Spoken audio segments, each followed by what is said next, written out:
نو اهله سپوږمۍ سپوږمۍ یوه ده که ډېرې دي. د دې ځای نه د دارالعلوم دیوبند تر دې ماضي قریبه پورې چې کوم صدر شیخ الحدیث و مشر شیخ الحدیث سعید احمد پالنپوري رحمه الله داغه یو کتاب د علمی خطبات هغې کې وایي اختلاف د مطالع معتبر دی. زمونږ د فقې په متونو کې دا دي چې نه دی معتبر او هغه وایي معتبر دی. دلیل د اهله دی. وایي یو وخت کې کمیټي جوړه شوه اراده یې کړې وه چې فیصله وکړي چې که په سعودي کې اختر وي نو افغانستان کې دې مختر وي، هندوستان کې دې مختر وي. د دیوبند علما یې موږ غوښته د دې کانفرنس نوم توحید الاهله. نو وایي هلته موږ د دیوبند علماو اعتراض وکړو چې دلته مضاف و مضاف الیه کې منافات دی. توحید الاهله اهلو کې څرنګه توحید راولي؟ سپوږمۍ خو ډېرې دي. د سعودي خپله سپوږمۍ ده، د افغانستان خپله ده. دې کې توحید ممکن نه دی. یو طرف ته وایي اهله، بل طرف ته وایي توحید. نو توحید خو نشي راتلی په اهلو کې. اهله به اهله وي. که ته وایي چې شامي کې داسې راغلي، دا د هغه تحقیق دی. که ته وایي چې شامي کې راغلي دي چې کله د مشرق والا سپوږمۍ وګوري نو د مغرب والا باندې روجه فرض ده. داسې الفاظ دي.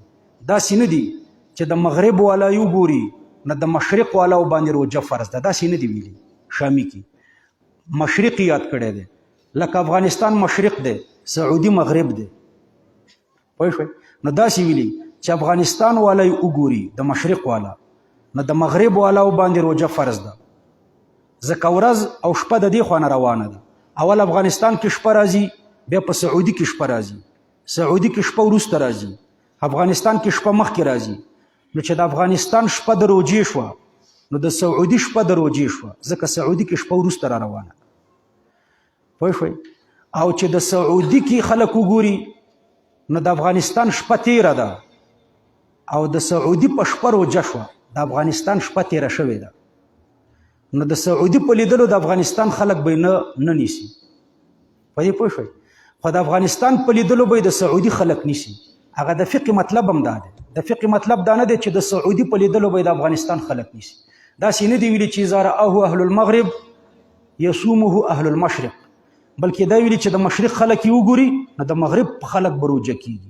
دا نه دی ویلي چې د مغرب خلک یې وګوري د مشرق والا به هم روجه کېږي. دا ډېر ښه کتاب دی علمي خطبات.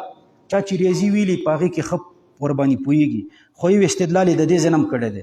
یسألونک عن الاهلة، لکه اوس تېره روژه کې افغانستان کې روژه وه، پکار دی چې سعودي والا هم روژه نیولې وي.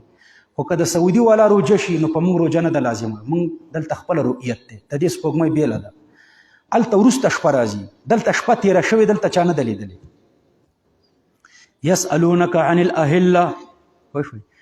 دوی ستانه پوښتنه کوي یا محمد صلی الله علیه وسلم. خو بیا مسله اجتهادیه ده. د اجتهادیاتو کې تشدید نه دی پکار چې سړی پکې د خولې نه لاړې بادوي او اوښکې پکې پاکوي او غوسه لګیوي چې ولې دا روژه نه نیسي. دا خو اجتهادي مسله ده. نو اجتهادیاتو کې دومره تشدد نه دی پکار. څوک چې په کوم طرف لاړ